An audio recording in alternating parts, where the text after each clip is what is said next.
ഈ കേരളത്തിന്റെ മുഖ്യമന്ത്രിക്ക് PR ഇല്ലാതെ അയാൾക്ക് 10 റുപ്യക്ക് കൊള്ളാവുന്ന ഒരാളല്ല. ഞാൻ നിങ്ങളോട് ചോദിക്കട്ടെ, സഖാവ് പിണറായി വിജയന്റെ ഭരണ നൈപുണ്യത്തിന്റെ ഒരു വാക്ക് നിങ്ങൾ പറഞ്ഞു തരൂ. ഞാൻ മീഡിയയോട് ചോദിക്കാൻ, സഖാക്കളോട് ചോദിക്കാൻ, അദ്ദേഹം കൊണ്ടുവന്ന ഇന്നോവേറ്റീവ് ആയിട്ടുള്ള ഒരു പ്രോജക്റ്റ് പറയുമോ? വിദ്യാഭ്യാസ രംഗത്ത്, ആരോഗ്യ രംഗത്ത്, തൊഴിൽ രംഗത്ത്, ഇവിടുത്തെ ഇൻഫ്രാസ്ട്രക്ചർ രംഗത്ത് ഒന്നുമില്ല. പിണറായി വിജയൻ നേരത്തെ നടത്തിയ ഒരൊറ്റ ഭരണേ ഉള്ളൂ. എന്താ ഭരണം എന്നറിയോ? വിദ്യുത് ശക്തി വകുപ്പ് മന്ത്രിയായി. അതിന്റെ പേരിൽ അദ്ദേഹം എങ്ങനെ അറിയപ്പെടുന്നത്? ലാവ്ലിൻ എന്ന അഴിമതി നടത്തിയിട്ടാണ്. വിദ്യുത് ശക്തിയിൽ ഒരു പുരോഗതി കൊണ്ടുവന്നിട്ടല്ല പിണറായി വിജയൻ അറിയപ്പെടുന്നത്. പിണറായി വിജയൻ അറിയപ്പെടുന്നത് ആ ഭരണകാലത്തെ ഓർമ്മിപ്പിക്കുന്നത് ലാവ്ലിൻ കേസിന്റെ പേരിലാണ്. പിന്നെ എങ്ങനെ അറിയപ്പെടുന്ന കാര്യങ്ങൾ? ഒരുപാട് പോക്രിത്തരങ്ങൾ. ഞാൻ വടിവാളിന്റെ കൂടെ നടന്നാണ്, എനിക്ക് സാധാരണ പോലെയല്ല 2 ചങ്കുണ്ട് എന്നൊക്കെ പറയുന്ന വില്ലത്തരങ്ങൾ, ആളുകളെ പേടിപ്പിക്കുന്ന VS-നെ വെട്ടിയവൻ, കുലംകുത്തി എന്ന് വിളിച്ചവൻ, പരനാറി എന്ന് വിളിച്ചവൻ, നികൃഷ്ടജീവി എന്ന് വിളിക്കുന്നവൻ, കടക്ക് പുറത്ത് ഇരിക്ക് അകത്ത് എന്നൊക്കെ പറയുന്നവൻ, മൈക്കാരനെ കണ്ട ചീത്ത പറയുന്നവൻ, ഒരു പോക്കിരി. ഒരു ഭരണ നൈപുണ്യമില്ല. 8 കൊല്ലം ഭരിച്ചിട്ട് ഈ രാജ്യത്ത് ഇന്നോവേറ്റീവ് ആയിട്ടുള്ള ഒരു പ്രോജക്റ്റും കൊണ്ടുവന്നിട്ടില്ല. ഉമ്മൻചാണ്ടി കൊണ്ടുവന്ന് പറയണോ ഞങ്ങള്? കരുണാകരൻ കൊണ്ടുവന്ന് പറയണോ ഞങ്ങള്? മുസ്ലിം ലീഗിന്റെ മന്ത്രിമാര് കൊണ്ടുവന്ന് പറയണോ ഞങ്ങള്? വിദ്യാഭ്യാസ രംഗത്ത്, മറ്റ് രംഗങ്ങളിൽ പറയണോ? നിങ്ങൾ കൊണ്ടുവന്ന ഒരു പ്രോജക്റ്റ് പറ. പക്ഷെ രസം എന്താന്ന് വെച്ചാല് ഇതൊക്കെ പറയുമ്പോ ഈ പിണറായി വിജയനെയാണ് 2ാം നിരക്കാർ അനുകരിക്കുന്നത്. അതാണ് ഇതിന്റെ ഒരു സങ്കടം. CPM-ലെ 2ാം നിര നേതാക്കന്മാർ അനുകരിക്കുന്നത് ഈ ഇപ്പൊ വലിയ വിവാദം ഉണ്ടായ ദിവ്യല്ലേ, കണ്ണൂരിലെ. ഞാൻ അവിടെ MLA ആയതാണ്, എനിക്ക് നന്നായിട്ടറിയാം. അവരെ കുറിച്ച് കണ്ണൂരിൽ പറയുന്ന വാക്കെന്താ അറിയങ്ങള്? സാരി ഉടുത്ത പിണറായി എന്നാണ്. അത്ര മോശ സ്വഭാവം എന്നാണ്. പക്ഷേ ഞങ്ങള് സാരി ഉടുത്ത പിണറായി എന്നാണ് ഈ പറയുന്നത്. അഹങ്കാരം, ധിക്കാരം, അതിങ്ങനെ ജീവിതത്തെ സ്വീകരിക്കുക, അതിങ്ങനെ കൊണ്ടു നടക്കുക. ഉദ്യോഗസ്ഥന്മാരോട് തട്ടിക്കറിയാം. പൊതുപ്രവർത്തകന്മാർക്ക് അങ്ങനെ വിചാരമുണ്ട്. CPM പ്രത്യേകിച്ച് അധികാരം കിട്ടിയാൽ 4 ഉദ്യോഗസ്ഥനെ ചീത്ത പറയാം, പോലീസുകാരനെ ആക്ഷേപിക്കുക, എന്നിട്ട് അവര് തന്നെ ആളെ വിട്ട് റീൽ എടുപ്പിക്കുക. ഇപ്പൊ അത് സ്റ്റൈലാണല്ലോ. റീൽ എടുക്കാനും ഫോട്ടോ എടുക്കാനും ആളെ ഒപ്പരം കൊണ്ട് നടക്കുക, എന്നിട്ട് റീൽ ഉണ്ടാക്കുക, ആ റീൽ ചെലവാക്കുക. ഞാൻ ഇവിടെ പഞ്ചായത്തിലും മറ്റുമൊക്കെയുള്ള ഈ വേദിയിൽ MLA-മാരായിട്ടുള്ളവർ എല്ലാവരും ഉണ്ട്. ഞാൻ പറയുന്നു, ഉദ്യോഗസ്ഥന്മാരെ ചീത്ത പറയാൻ അവർ രാഷ്ട്രീയക്കാരന്റെ കീഴാളന്മാരൊന്നുമല്ല. അവർക്കും അന്തസ്സുണ്ട്, അവർക്കും അഭിമാനമുണ്ട്. ഒരു ഉദ്യോഗസ്ഥനോട് കമ്മ്യൂണിക്കേറ്റ് ചെയ്യേണ്ടത് അവരെ ചീത്ത വിളിച്ചിട്ടല്ല, തോന്നിവാസം പറഞ്ഞിട്ടല്ല. അത് ഈ വിദ്യക്കും ദിവ്യക്കും അറിയുമായിരുന്നല്ലോ, ചെയ്യാമായിരുന്നല്ലോ. വിജിലൻസിനോട് പരാതി കൊടുക്കണം ഈ പറയുന്ന മനുഷ്യനെ കുറിച്ച്.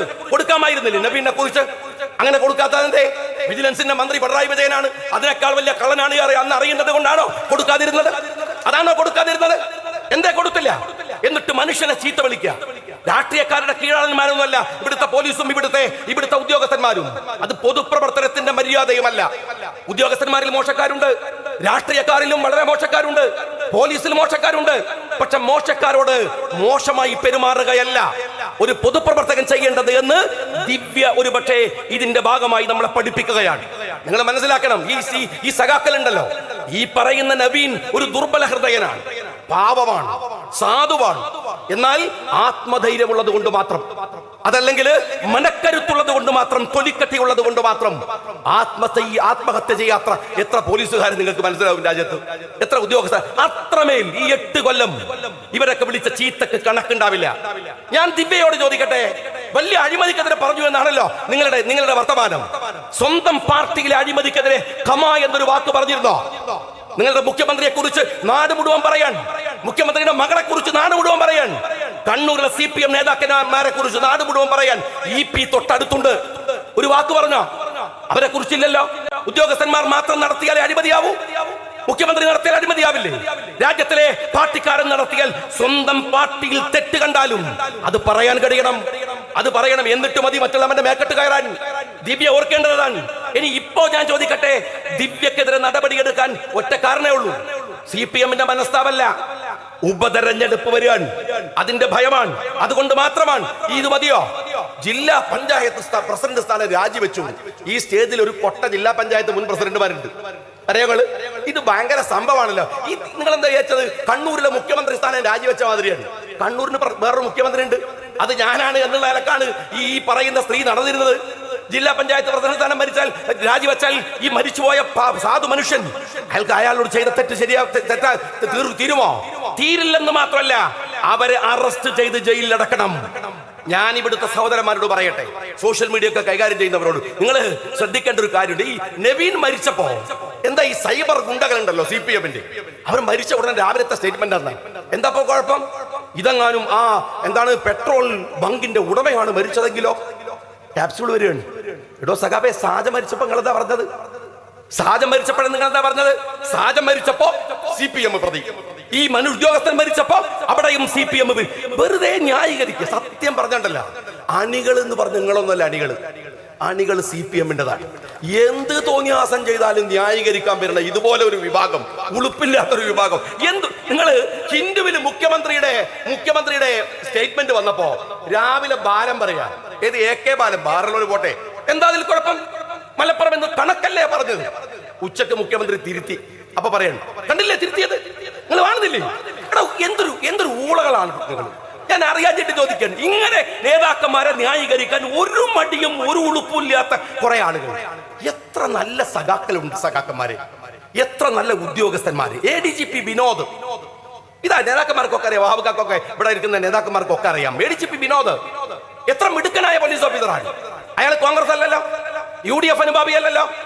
ഈ അജിത്തിനെ സഹിക്കാഞ്ഞിട്ട് ആ മനുഷ്യൻ വോളണ്ടറി റിട്ടയർമെന്റ് എടുത്തു പോയി ADGP സ്ഥാനം വേണ്ടത് വെച്ചിട്ട് ഈ പറയുന്ന ലോബിയെ സഹിക്കാൻ പറ്റാഞ്ഞിട്ട് ADGP വിജയന് സ്വർണ്ണക്കടത്തിൽ പങ്കുണ്ട് എന്ന് അജിത് കുമാറിന്റെ മൊഴി.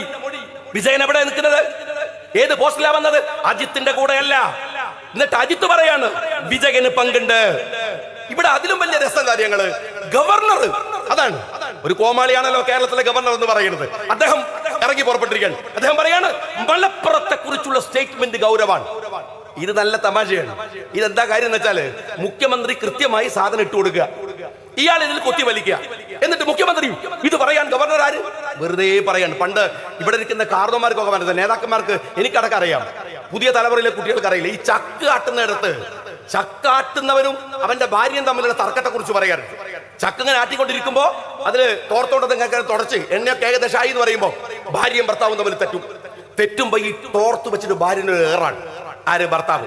ഇവള് പതുക്കെ ഈ തോർത്ത് കൊണ്ടുപോയി അകത്തുകൊണ്ടൊരു എണ്ണയൊക്കെ പിഴിഞ്ഞെടുത്ത് പിന്നെ തിരിച്ചിട്ട് ഒരേറ് ഭർത്താവ്. പുറത്തുനിന്ന് നമ്മൾ കാണുമ്പോൾ വിചാരിക്കും എമ്മാതിരി കച്ചറയാണ്. ഈ ഗവർണറും CM-ഉം തമ്മിലുള്ള തർക്കം കണ്ടല്ലേ നമ്മൾ വിചാരിക്കും അമ്പിച്ച കച്ചറയാണ്. ഇത് നമ്മളെ പിടിയാണ്. രണ്ടാളും കൂടെ കൂടിയിട്ട് നമ്മളെ പിടിഞ്ഞുകൊണ്ടിരിക്കുകയാണ്. ഈ തെരഞ്ഞെടുപ്പിനോടനുബന്ധമായി ദേശീയ രാഷ്ട്രീയത്തിൽ ഒരു താല്പര്യവും കേരളത്തിന്റെ മുഖ്യമന്ത്രിക്കില്ല. കാര്യം എന്താ? കേരളത്തിൽ തെരഞ്ഞെടുപ്പ് കഴിഞ്ഞപ്പോ, പാർലമെന്റ് തെരഞ്ഞെടുപ്പ് കഴിഞ്ഞപ്പോ നേരെ വിദേശത്ത് പോയ കക്ഷിയാണ്. അങ്ങനെ ഒരാള് എന്തിനാണ് ഈ സമയത്ത് ഹിന്ദു പത്രത്തിൽ ഒരു അഭിമുഖം കൊടുത്തത്? ഒറ്റ ഉത്തരമേ ഉള്ളൂ, ഹരിയാന തെരഞ്ഞെടുപ്പ് നടക്കുകയാണ്. അതിനുവേണ്ടി മാത്രം. ഞാൻ ഒരു കാര്യം പറയട്ടെ, അൻവർ ഇവിടെ പറഞ്ഞ കാര്യങ്ങൾ നേരത്തെ പലരും പറഞ്ഞു. അൻവർ പറയുന്ന കാര്യങ്ങൾ അത് എങ്ങനെ ഞങ്ങൾ പറഞ്ഞ കാര്യങ്ങളെ എൻഡോസ് ചെയ്തതാണ്. അതിന് കുഴപ്പമില്ല. എന്നാൽ പോലും ഞങ്ങൾ അദ്ദേഹത്തെ ബഹുമാനിക്കുന്നു. കാരണം കാര്യങ്ങളെ വൈകിയാണെങ്കിലും വസ്തുതാപരമായി പറയുന്നു എന്ന് തന്നെ ബഹുമാനിക്കുന്നു. പക്ഷെ വേറെ രസമുണ്ട്, അൻവർ ഇങ്ങനെ ഉഷാറായി വന്നപ്പോ മീഡിയകൾ മുഴുവൻ അൻവറിന്റെ വാർത്ത, മീഡിയകളിൽ ഇങ്ങനെ അൻവർ നിറഞ്ഞു നിൽക്കുകയാണ്. അപ്പം മലപ്പുറത്തെ മറ്റേ കക്ഷിക്ക് ചൊറിഞ്ഞു. അപ്പൊ മൂപ്പർക്കാണ് ഈ അറ്റൻഷൻ സീക്കിംഗ് എന്ന് പറയുന്ന രോഗമുണ്ട്. ഞാൻ ഏഷ്യാനെറ്റിൽ എന്റെ സുഹൃത്തുക്കളോട് പറഞ്ഞു, നിങ്ങൾ എന്തെങ്കിലും കാട്ടി പോയിട്ട് ഒരു ബൈറ്റ് എങ്ങാനും എടുക്കുക, അല്ലെങ്കിൽ മുണ്ടും തലയെ കെട്ടി അയാൾ റോട്ടിൽ കൂടെ നടക്കും ആൾക്കാരെ ശ്രദ്ധ കിട്ടാൻ വേണ്ടിയിട്ട്. ആ ജാതി ഒരു ചങ്ങായിയാണ്. അപ്പൊ അൻവറിനെ CPM ഒഴിവാക്കുന്നു എന്ന് കണ്ടപ്പോ അൻവറിനുള്ള ഒരു വിഹിതം ഉണ്ടല്ലോ, ആ വിഹിതം കൂടെ അടിച്ചു മാറ്റാൻ ഈ കൂതറ രാഷ്ട്രീയക്കാരൻ ഇറങ്ങി പുറപ്പെട്ടു. എന്നിട്ട് പറയാൻ, ഞാൻ പറഞ്ഞാളൂ, ഞാനൊരു പ്രത്യേക വെബ്സൈറ്റ് തുടങ്ങുകയാണ്. എന്തിനാ അഴിമതി തുറന്നു കാണിക്കാൻ? എന്തിനാണോ വെബ്സൈറ്റ്? മുഖ്യമന്ത്രിയോട് ചോദിച്ച ആ പറയത്ത കാര്യം മാത്രം പറഞ്ഞാൽ പോരെ. എന്നിട്ട് വെബ്സൈറ്റ് തുറക്കുക. എന്റെ ഉടമകൾ ആരുമല്ല, പമ്പിച്ച വർത്താനം. ഞാൻ രാഷ്ട്രീയത്തിലേക്കില്ല, രാഷ്ട്രീയത്തിൽ മത്സരിക്കാനില്ല. അറിയാം നീ എക്സ്പോസ്ഡ് ആണ്, പഴയ കള്ളത്തരങ്ങൾ കൊണ്ട് നീ ജയിച്ചു വരാൻ കഴിയും. ഞാൻ വെല്ലുവിളിക്കുകയാണ്. ധൈര്യമുണ്ടെങ്കിൽ മലപ്പുറത്തെ ഏതെങ്കിലും ഒരു മണ്ഡലത്തിൽ വന്ന് മത്സരിക്കുക. ധൈര്യമുണ്ടെങ്കിൽ അത് വെല്ലുവിളിയാണ്. മത്സരിച്ചിട്ട് എന്നോട് പാർട്ടി പറഞ്ഞിട്ട് പോയിട്ട് നേരെ നിൽക്കാൻ പറഞ്ഞാൽ നേരെ വന്ന് നിന്ന് തരും. ധൈര്യം ഉണ്ടോ മത്സരിക്കാൻ? എന്നിട്ട് CPM എന്ന് പറയുന്ന ഒരു കക്ഷിയെ പേടിപ്പിച്ചിട്ട് രാജ്യസഭാ സീറ്റും ഒപ്പിച്ചെടുത്തിട്ട് പിറ്റേ ദിവസം പത്രക്കാരോട് പറയാൻ കൂളായിട്ട്. ഒരു മനുഷ്യന്റെ നിലവാര തകർച്ചകൾ ആലോചിക്കണം. പത്രക്കാരെ ചോദിച്ചു നിങ്ങൾ എന്തോ പറയുന്നു പറഞ്ഞല്ലോ, അത് ഞാനൊരു ട്രിക്ക് എടുത്തതാണ്. വെറും ട്രിക്കാണ്. ഈ ചങ്ങായിന്റെ ജീവിതം മുഴുവൻ ട്രിക്ക് കൊണ്ട് ജീവിക്കാൻ. അപ്പൊ പിന്നെ ട്രിക്കല്ലേ എടുക്കാൻ പറ്റൂ. എനിക്ക് CPM-കാരോടാണ് വലിയ നിസ്സഹായത തോന്നുന്നത്. നിങ്ങളുടെ നിസ്സഹായതയിലാണ് എനിക്ക് സങ്കടം തോന്നുന്നത്. നിങ്ങൾ മനസ്സിലാക്കണം. നിങ്ങളെ ഇവ ചൊറിയണം. എന്താ പറയുന്നത്? നിങ്ങൾ EMS സ്വർഗത്തിൽ പോകും. ആയിക്കോട്ടെ, പോയിക്കോട്ടെ, എന്താ കുഴപ്പം? AKG സ്വർഗത്ത് പോകും, നല്ല കാര്യം. ഗാന്ധിജി സ്വർഗത്ത് പോകും, ഞങ്ങൾക്ക് പെരുത്ത് സന്തോഷം. പക്ഷെ ഞങ്ങൾ പോകുന്നുള്ള കാര്യത്തിൽ ഞങ്ങൾക്ക് ഉറപ്പില്ലാത്തോണ്ടാ പറയാത്തത്. ഉറപ്പില്ലല്ലോ. മനുഷ്യൻ സ്വർഗം തേടിയുള്ള യാത്രയിൽ നമ്മളെ തന്നെ കറക്റ്റ് ചെയ്യുന്നുണ്ട്. അതാ ഇസ്ലാമിന്റെ ഒരു സ്വർഗത്തിലേക്കുള്ള യാത്രയിലെ മനുഷ്യന്റെ പ്രത്യേകത. അവസാന ഘട്ടത്തിൽ പോലും നമുക്കൊരു ഷഫാഅത്ത് കിട്ടാൻ, നമ്മളിൽ നിന്നൊരു നന്മയുണ്ടാവാൻ നമ്മൾ പ്രാർത്ഥിച്ചുകൊണ്ടേയിരിക്കുകയാണ്. ജീവിതത്തിൽ തെറ്റുകൾ ചെയ്യുമ്പോൾ നമ്മൾ ഓർക്കുന്നത് അള്ളാഹുവിനെയാണ്. സ്വർഗം എനിക്ക് പോയി പോകുമോ എന്ന ഭയമാണ്, അത് കിട്ടാതെ വരുമോ എന്ന ആശങ്കയാണ്. നമ്മൾക്ക് ഉറപ്പില്ലാത്തത് കൊണ്ട്, എന്റെ സ്വർഗത്തെ കുറിച്ച് എനിക്ക് ഉറപ്പില്ലാത്തത് കൊണ്ട് ഞാൻ ഗാന്ധിജിക്ക് സ്വർഗം എങ്ങനെ വാഗ്ദാനം ചെയ്യും? ഞാൻ എങ്ങനെ EMS ചെയ്യും? ഞാൻ ആർക്ക് ചെയ്യും? ആർക്ക് ചെയ്യാൻ കഴിയും? എനിക്ക് തന്നെ ഉറപ്പില്ലാത്ത കാര്യം ഞാൻ ചോദിക്കുന്നത്, നിങ്ങളെ എന്തൊരു വിഡ്ഢികളാക്കലാണ് ഇവർ. CPM-കാരാ. നിങ്ങൾക്ക് മാഷറിനെ കുറിച്ചുള്ള ധാരണ എന്താണ്? നിങ്ങൾക്ക് സ്വർഗത്തെ കുറിച്ചുള്ള ധാരണ എന്താണ്? ചാത്തപ്പൻ എന്ത് മാഷറ, നിങ്ങൾക്ക് എന്ത് സ്വർഗം? നിങ്ങൾക്ക് എന്ത് സ്വർഗം? നാട്ടുപുറത്ത് പറയാറില്ലേ, അങ്ങനെ ഒരു വാക്ക് പറയാറുണ്ട്. ഞാൻ ചോദിക്കുന്നത്, നിങ്ങൾ എന്തിനങ്ങനെ വിഡ്ഢിയാവണത്? ഇവന് ഒരു അഹങ്കാരത്തിന്റെ മൂർത്തഭാവം. ഒരിക്കലും അബ്ദുറബ്ബ് സാഹിബൊക്കെ എന്നോട് ചോദിക്കാണ്, നിങ്ങൾ റെഗുലർ കോളേജിൽ പഠിച്ചിട്ടുണ്ടോ? റെഗുലർ കോളേജിൽ പഠിച്ചിട്ടുണ്ടോ? ബഷീറിനോട് എന്താണ്, നിങ്ങൾ പുസ്തകം വായിച്ചിട്ടുണ്ടോ? എടോ, ഞാൻ ചോദിക്കട്ടെ, കോളേജിൽ പഠിച്ച പുസ്തകം വായിച്ചു, ഇയാളുടെ നിലവാരം എന്താണ്? നിങ്ങൾ ഒരു 10 കൊല്ലത്തെ KT ജലീലിന്റെ പ്രസംഗം എടുത്തു നോക്കിയാൽ പുതിയ എന്തെങ്കിലും ഒരു സാധനം അതിനകത്തുണ്ടോ? പുതിയത് എന്തെങ്കിലും ഒരു സാധനം? എന്താ കാര്യം? അങ്ങനെ 980 തേങ്ങ വീണതാ തലയിൽ, പിന്നെ ഒന്നും വന്നിട്ടില്ല. അതിനേഷം ഒരു അപ്ഡേഷനും ഇല്ല. പക്ഷെ സഖാക്കൾ കൈയടിക്കാൻ കാര്യം എന്താ അറിയോ? ഓരോ തലയിൽ 960 തേങ്ങ വീണതാൻ. ഓല് പുതിയ ഇപ്പോൾ റഷ്യക്ക് നോക്കി കുത്തിർക്കാൻ, ഇപ്പോൾ ചൈനയൊക്കെ നോക്കി കുത്തിർക്കാൻ. ആ സാധുക്കൾക്ക് ഒരു മഹാവിവരമുള്ളവനാണ് ഇവൻ എന്നവർ തെറ്റിദ്ധരിക്കാൻ. ഞാന് ജലീലിനോട് പറയട്ടെ, കരിപ്പൂരിൽ ഇറങ്ങുന്ന മുസ്ലിങ്ങളുടെ കണക്കല്ലേ നിന്റെ കയ്യിലുള്ളത്? നീ കേരളത്തിലെ ഒരു ഉന്നത വിദ്യാഭ്യാസ മന്ത്രി ആയിരുന്നവനല്ലേ? ഞാൻ ചോദിക്കുന്നത്, കേരളത്തിന്റെ തൊഴിലിടങ്ങളിൽ മുസ്ലിങ്ങളുടെ എത്ര സംഖ്യയുണ്ട് അറിയോ? കേരളത്തിന്റെ തൊഴിലിടങ്ങളിലുള്ള മുസ്ലിങ്ങൾ എത്ര? ദളിതുകൾ എത്ര? ആ കണക്ക് കയ്യിലുണ്ടോ? ആ കണക്ക് കയ്യിലുണ്ടോ? എന്തു മനോരോഗമാണ് നിന്നെയൊക്കെ നയിക്കുന്നത്? ബസ് മറിഞ്ഞാ പത്രം എടുത്ത് വായിക്കുക, എന്നിട്ട് മുസ്ലിങ്ങൾ 24, ഹിന്ദുക്കൾ 35. ഓ അൽഹംദുലില്ലാ, 24 മുസ്ലിങ്ങളിൽ എന്ന് പറയുന്ന മാനസിക രോഗി, അല്ലെങ്കിൽ ഇവർ ഇത്ര പോയല്ലോ എന്ന് കരുതുന്ന നരമ്പ് രോഗി. ഈ പുടുത്ത മനസ്സിനെ നരമ്പ് രോഗമെന്നല്ലാതെ എന്താ വിളിച്ചു പറയേണ്ടത്? കുറ്റം ഇവിടെ ഒരു ക്രിമിനൽ നിയമത്തിനകത്ത് മുസ്ലിം എവിടെയോ, ഹിന്ദു എവിടെ? നീ പോക്ക് പോയാൽ കോഴിക്കോട് മെഡിക്കൽ കോളേജിൽ പോയിരിക്കും, അല്ലെങ്കിൽ മഞ്ചേരി മെഡിക്കൽ കോളേജിൽ, എന്നിട്ട് പറയും, പനി നോക്കിയിട്ട് പറയും അത് മുസ്ലിം പനിയാണ്, ഇത് ഹിന്ദു ക്യാൻസർ ആണ്, അത് ക്രിസ്ത്യൻ തലവേദനയാണ്. ഈ ജാതി നരമ്പ് രോഗികളെ കൈകാര്യം ചെയ്യേണ്ടത് ഈ രാജ്യമാണ്, ഈ നാടാണ്. ഞാൻ നിങ്ങളോട് പറയട്ടെ, പിന്നെ ഇവരുടെ ഒരു സ്ഥിരം വർത്താനാണ്, കുറെ ആയിട്ട് കേൾക്കുന്ന ഒരു കാര്യമാണ്. എന്ത്? തലശ്ശേരിയിൽ വർഗീയ കലാപം ഇല്ലാണ്ടാക്കി ഇവരുടെ കുഞ്ഞിരാമനാണ്. കള്ളിഷാപ്പ് കടന്ന് മരിച്ചുപോയ, കുത്തേറ്റ് മരിച്ച കുഞ്ഞിരാമന്റെ കണക്കായി പറയണത്. തെളിവ് പറഞ്ഞാലും അതെന്നെ പറഞ്ഞുകൊണ്ടിരിക്കും. രണ്ടാമത്തെ കാര്യങ്ങള്, മലപ്പുറം ജില്ല ഉണ്ടാക്കിയത് നിങ്ങളാണ്. ശരി, നിങ്ങൾ ഉണ്ടാക്കിയതാണ്. ഞങ്ങൾ നിങ്ങൾക്ക് കപ്പം തരണോ? മലപ്പുറം ഉണ്ടാക്കിയത് നിങ്ങൾക്ക് ഗുണ്ട പിരിവ് വേണോ? നിങ്ങൾ ഈന്റെ കണക്കും വരും എന്നാ പോയി കോട്ടയത്ത് ചോദിക്കണോ? അവിടെ ക്രിസ്ത്യാനികളാണ് ആ ജില്ലയിൽ കൂടുതൽ. എന്താ അതുണ്ടാക്കിയ കണക്ക് പറയാത്തത്? മലപ്പുറത്തിന്റെ കണക്ക് മലപ്പുറം നിങ്ങൾ ഉണ്ടാക്കിയതാണ് എന്നിങ്ങനെ പറയണത്. നിങ്ങൾക്ക് ഞങ്ങൾ കപ്പ് തരണോ? നിങ്ങളെ തറവാട്ട് സ്വത്തയിലെ വിഹിതത്താണോ ഈ ഒരു ജില്ല ഉണ്ടാക്കിയത്?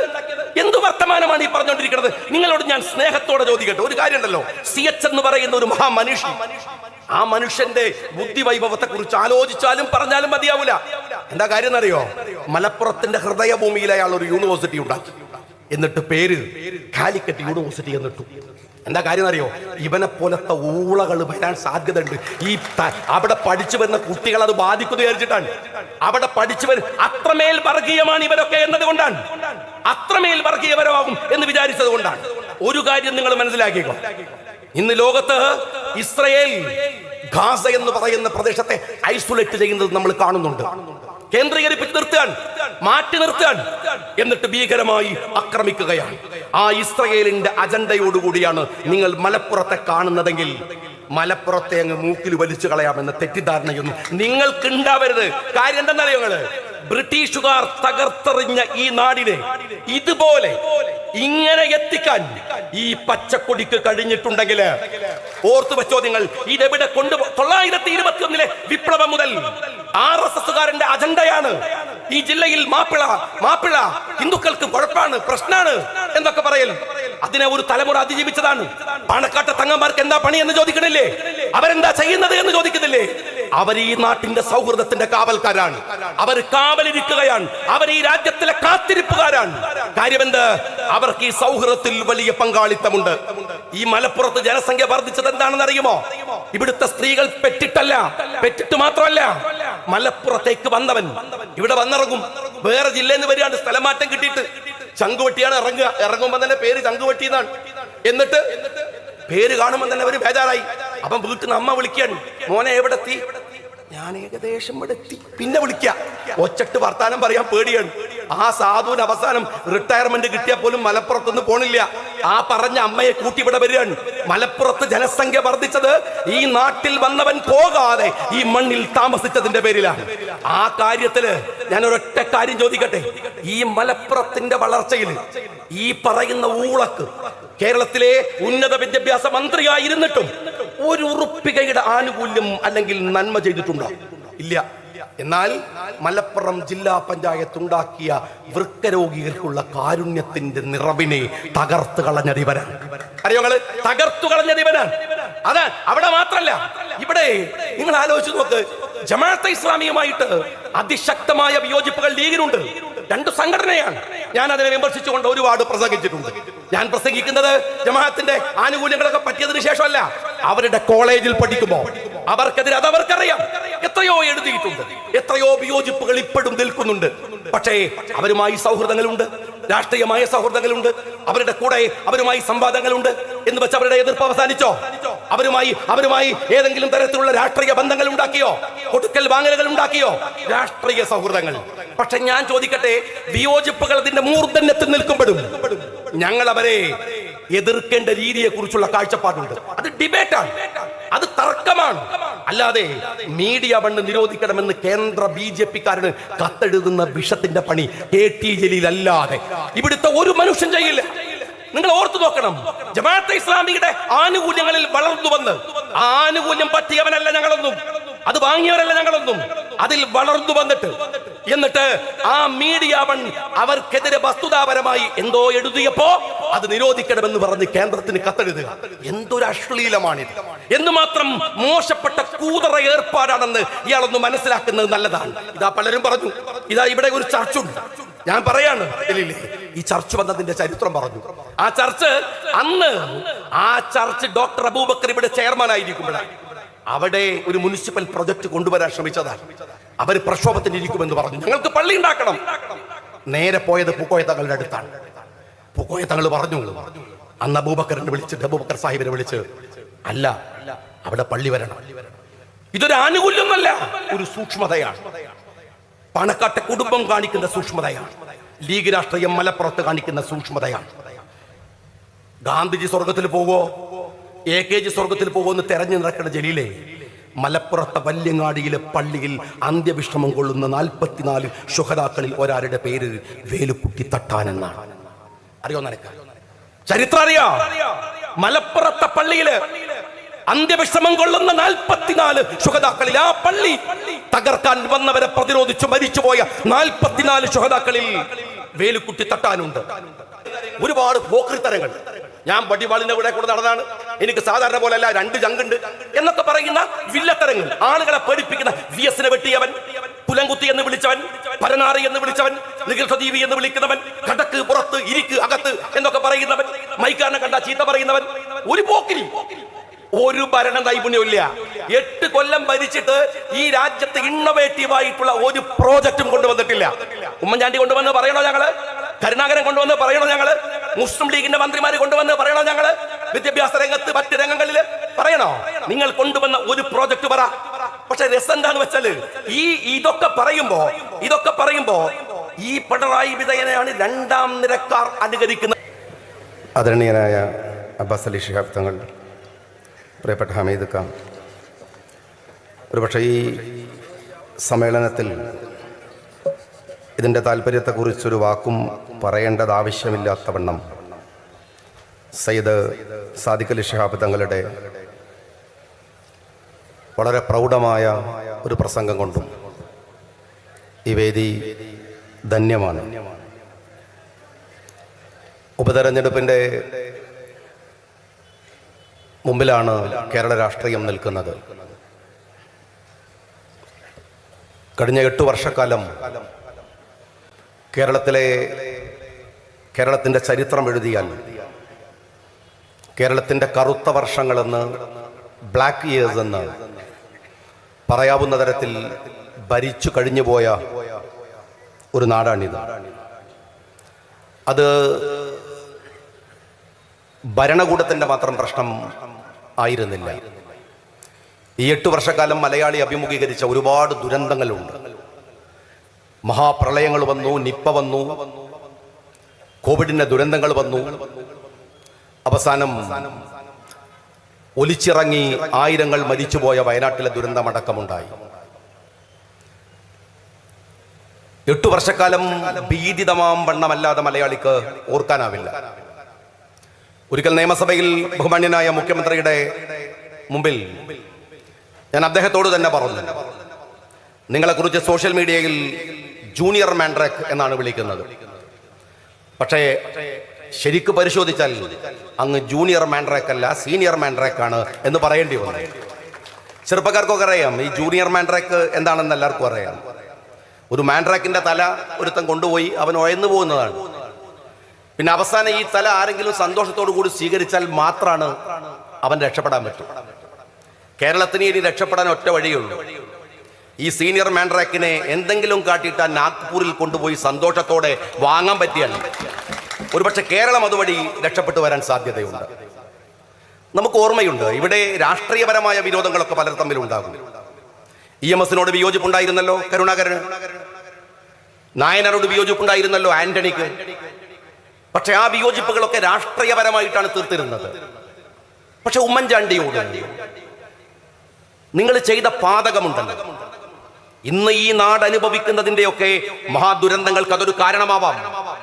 ഒരു സാധു മനുഷ്യൻ, ഉറങ്ങാതെ മലയാളിക്ക് വേണ്ടി കാത്തിരുന്നൊരു മനുഷ്യൻ, നട്ടപ്പാതിരക്ക് പോയി പോലും നിങ്ങൾക്ക് വിളിച്ചു പറയാൻ കഴിയുന്ന ഒരു ഭരണാധികാരി, ഏതു സങ്കടവും പറയാൻ കഴിയുന്ന ഒരു മനുഷ്യൻ.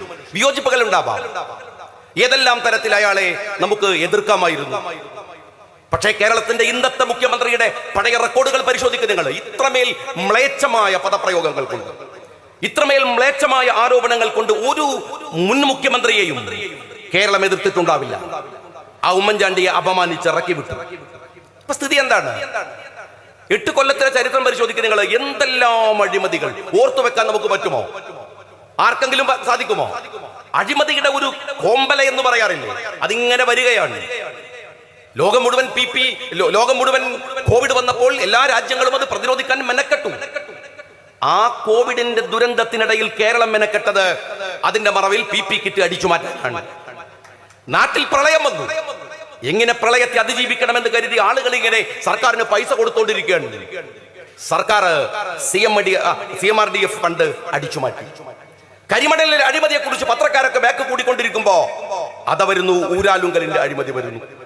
ഊരാലുങ്കലിന്റെ പിറകിൽ ആളുകൾ ഇങ്ങനെ കൂടിക്കൊണ്ടിരിക്കുമ്പോൾ അതാ കേരളയിൽ വരുന്നു. കേരളയിലെ കൺസൾട്ടൻസിയുമായി ബന്ധപ്പെട്ട കോടികളുടെ അഴിമതി പറഞ്ഞുകൊണ്ടിരിക്കുമ്പോൾ അതാ K-ഫോൺ വരുന്നു. ആളുകളുടെ ശബ്ദ K-ഫോണിലേക്ക് പോയി, പിന്നെ K-ഫോണിന്റെ അഴിമതിയായി. അതാ K-ബസ് വരുന്നു. ആളുകൾ പിന്നെ K-ബസിന്റെ പിറകെ പോകലായി. അത് കഴിഞ്ഞപ്പോൾ അതാ K-ക്യാമറ വരുന്നു, AI ക്യാമറ. മുഖ്യമന്ത്രിയുടെ മകന്റെ അമ്മോഷനുമായി ബന്ധപ്പെട്ട് വന്ന വിവാദം, അതിന്റെ പിറകിൽ ആളുകൾ പാഞ്ഞു തുടങ്ങി. പിന്നെ അത് വരുന്നു സ്വർണ്ണക്കടത്ത്, K-കടത്ത് എന്ന് വേണമെങ്കിൽ വെക്കാം. ഈ ബോംബെയിലൊക്കെ ഡി കമ്പനി എന്ന് പറയുന്ന കമ്പനി ഉണ്ട്. ആളുകളെ വെട്ടാനും കുത്താനൊക്കെ ഉള്ള കമ്പനിയാണ്. അതുപോലെ നമ്മളെ കേരള സർക്കാർ ഉണ്ടാക്കിയ കമ്പനിയാണ് K-കമ്പനി, കക്കാനുള്ള കമ്പനി എന്ന് പറഞ്ഞു. ഒരു കമ്പനി ഉണ്ടാക്കിയിട്ട് നാട് കക്കുന്ന ആദ്യത്തെ സർക്കാരാണ് പിണറായി വിജയന്റെ സർക്കാർ എന്ന് പറയാതിരിക്കാനാവില്ല. വലിയ വലിയ ആളുകൾ വലിയ കക്കല് കമ്പനിയൊക്കെ ഉണ്ടാക്കി കക്കുക. ജില്ലയിലേക്ക് വന്നാൽ ടൂറിസത്തിന്റെ പേരിൽ പൈതൽ മലയിൽ ഒരുപാട് ഏക്കർ അടിച്ചു മാറ്റിയിരിക്കുന്നു MLA-മാർ. കോഴിക്കോട് കടപ്പുറത്ത് പോയാൽ നിങ്ങൾക്ക് സ്റ്റാർബക്സ് കോഫി കാണാം. അവിടുത്തെ ഏറ്റവും വലിയ CR-സെന്റിന്റെ നിയമങ്ങൾ പാലിക്കാതെ അവർക്ക് അഴിമതിക്ക് വേണ്ടി ഉണ്ടാക്കി കൊടുത്തതാണ് അനധികൃതമായ കെട്ടിടങ്ങൾ. ജില്ലാ കമ്മിറ്റിക്കാർ പോയിട്ട് PSC മെമ്പർമാരുടെ പേരിൽ അഴിമതി നടത്താൻ. എല്ലാവരും അവരുടെ നിലവാരത്തിലുള്ള അഴിമതിയാണ്. വലിയ ആളുകൾ കമ്പനി ഉണ്ടാക്കി അഴിമതി നടത്തും. ലോക്കൽ കമ്മിറ്റി, ഏരിയ കമ്മിറ്റി എത്തുമ്പോൾ കിണ്ടി കൊളംബി തുടങ്ങിയിട്ടുള്ള സാധനങ്ങൾ അവരുടെ നിലവാരത്തിന് അവരും അടിച്ചു മാറ്റിക്കൊണ്ടിരിക്കും. വ്യാപകമായ അഴിമതിയാണ്. ഈ ഫ്രഞ്ചിൽ ഒരു ഭരണാധികാരി ഉണ്ടായിരുന്നു, ലൂയി 16 എന്നാണ്. ലൂയി 16 അദ്ദേഹത്തിന്റെ ഭാര്യ ആൻഡറോണിക്കക്ക് വൈരപ്പതക്കം വാങ്ങാൻ വേണ്ടിയിട്ട് ജനങ്ങളുടെ മേൽ ഒരു നികുതി അടിച്ചേൽപ്പിച്ചു. ചരിത്രത്തിൽ നിങ്ങൾ പരിശോധിച്ചാൽ ആ നികുതിയുടെ പേര് വൈരപ്പതക്ക വിചാരണ എന്നാണ്. കേരളത്തിൽ ഈ 10 കൊല്ലം ഈ സർക്കാർ പൂർത്തീകരിച്ചു കഴിഞ്ഞാൽ വീണ വിചാരം എന്ന് പറയുന്ന ഒരു ചരിത്രം കൂടെ ഇവിടെ ഉണ്ടാവാൻ പോവാണ്. കുടുംബത്തിന് വേണ്ടി, മകൾക്ക് വേണ്ടി ഒരു രാജ്യത്തെ അഴിമതി നടത്തിയതിന്റെ കഥകൾ വരാൻ പോവാണ്. അഴിമതിയെ തടുക്കാൻ പ്രയാസമില്ല. ഞാനതാ പറഞ്ഞു വരുന്നത്. ഈ ജാഥയുടെ ഉദ്ദേശമാണ് പറയുന്നത്. അഴിമതിയെ തടുക്കാൻ നട്ടലുള്ള ഒരു ഭരണാധികാരി വന്നാൽ മതി. 10 കൊല്ലം ഭരിച്ചു പോയാലും, എവിടെ കൊണ്ടുപോയി സ്വത്തുക്കൾ ഒളിപ്പിച്ചു വച്ചാലും, പിന്നീട് അധികാരത്തിൽ വരുന്നവന് അത് മുഴുവൻ തിരിച്ചു പിടിക്കാൻ ശക്തിയുള്ള ഭരണം നടത്തിയാൽ മാത്രം മതി. എന്നാൽ വർഗീയത അങ്ങനെ ഒഴിവാക്കാനാവില്ല.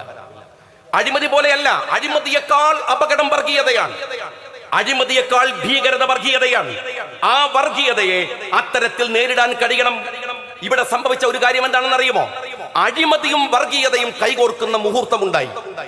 ആ മുഹൂർത്തം ഏതാണ്?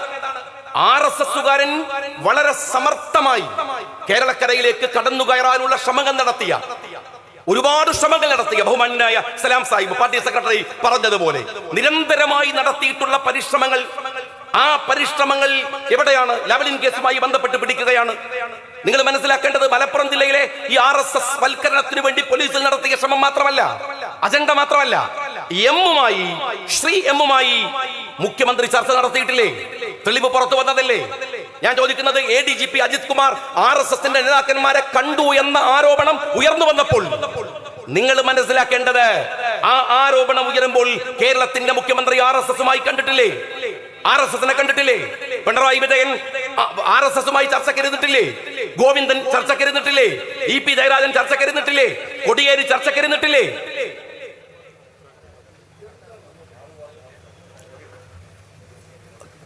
കോടിയേരി ചർച്ചക്കിരുന്നിട്ടില്ലേ? ഇവരൊക്കെയും ചർച്ചക്കിരുന്നിട്ടുണ്ട്. കൃത്യമായ ധാരണയോടുകൂടി ചർച്ചക്കിരുന്നിട്ടുണ്ട്. ആരുടെ കൂടെ? ഞാൻ ചോദിക്കട്ടെ, നിങ്ങൾ നിഷേധിക്കാൻ സാധിക്കുമോ? സേതുമാധവന്റെ കൂടെ, ഗോപാലൻകുട്ടി മാഷിന്റെ കൂടെ, കുമ്മനം രാജശേഖരന്റെ കൂടെ കേരളത്തിന്റെ മുഖ്യമന്ത്രി ഇരുന്നിട്ടില്ലേ? പിന്നെ എങ്ങനെ അജിത് കുമാർ RSSന്റെ നേതാക്കന്മാരെ കാണാൻ പോവാതിരിക്കുക? എങ്ങനെയാ കാണാതിരിക്കുക? നിങ്ങൾ മനസ്സിലാക്കേണ്ടത്, RSSന്റെ നേതാക്കന്മാരും മുഖ്യമന്ത്രി അടക്കമുള്ള, പാർട്ടി സെക്രട്ടറി അടക്കമുള്ള, കോടിയേരി അടക്കമുള്ള, EP അടക്കമുള്ള നേതാക്കന്മാർ തമ്മിൽ ഉണ്ടാക്കിയ ധാരണയുടെ ഭാഗമായിട്ടാണ് ഡീപ് സ്റ്റേറ്റ് പ്രോജക്ട് മലപ്പുറത്ത് നടപ്പിലാക്കാൻ ഇറങ്ങി പുറപ്പെട്ടത്. മലപ്പുറത്ത് അതിനു വേണ്ടിയുള്ള ശ്രമം ഉണ്ടായത്. ഈ മലപ്പുറം ജില്ലയെ ഇത്രമേൽ ക്രിമിനൽ വൽക്കരിച്ച കേസുകൾ ഉണ്ടാക്കാൻ ശ്രമം നടത്തുമ്പോ നിങ്ങൾ ആലോചിക്കണം, മലയാള സിനിമയിൽ ഒരുപാട് സിനിമകൾ വന്നിട്ടുണ്ട്. ഒരുപാട് സിനിമകൾ. ആ സിനിമകളിൽ മാപ്പിളയെ അപമാനിക്കുന്ന ഇസ്ലാമോഫോബിക് സിനിമകൾ, ആ സിനിമകളിൽ നിരന്തരമായ അപകടങ്ങൾ പറയുന്ന സിനിമകൾ ഉണ്ടായിട്ടുണ്ട്. മാപ്പിള വന്നാൽ അവൻ നേരത്തെ തങ്ങൾ പറഞ്ഞ പോലെ അരപ്പട്ട കെട്ടിയ, കാച്ചി കൊണ്ടെടുത്ത മാപ്പിള, വേറെ വർത്താനില്ലാത്ത മാപ്പിള, അങ്ങനെ വെച്ചിരുന്ന ഒരു സിനിമകൾ ഉണ്ടായിരുന്നു. കിളിച്ചുണ്ടൻ മാമ്പഴം എന്ന് പറയുന്ന പ്രിയദർശന്റെ വളരെ ഇസ്ലാമോഫോബിക് ആയിട്ടുള്ള ഒരു സിനിമയുണ്ട്. അതിൽ മാപ്പിള എന്ന് പറഞ്ഞ് സംസാരിക്കുന്നവന്റെ ഭാഷ കേട്ടാൽ ഏത് ഉഗാണ്ടയിലാണ് ഇപ്പോൾ അങ്ങനെ ആളുകൾ സംസാരിക്കുന്നത് എന്ന് നമ്മൾ അതിശയപ്പെട്ടു പോകും. മലപ്പുറത്തെ അറിയാത്തവർ. പക്ഷെ ഒരു സിനിമയും മലപ്പുറം ഗുണ്ടകളുടെ താവളമാണെന്ന് പറഞ്ഞിട്ടില്ല. വർഗീയതയുടെ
പറയുന്ന വില്ലത്തരങ്ങൾ, ആളുകളെ പേടിപ്പിക്കുന്ന VS-നെ വെട്ടിയവൻ, കുലംകുത്തി എന്ന് വിളിച്ചവൻ, പരനാറി എന്ന് വിളിച്ചവൻ, നികൃഷ്ടജീവി എന്ന് വിളിക്കുന്നവൻ, കടക്ക് പുറത്ത് ഇരിക്ക് അകത്ത് എന്നൊക്കെ പറയുന്നവൻ, മൈക്കാരനെ കണ്ട ചീത്ത പറയുന്നവൻ, ഒരു പോക്കിരി, ഒരു ഭരണ നൈപുണ്യമില്ല.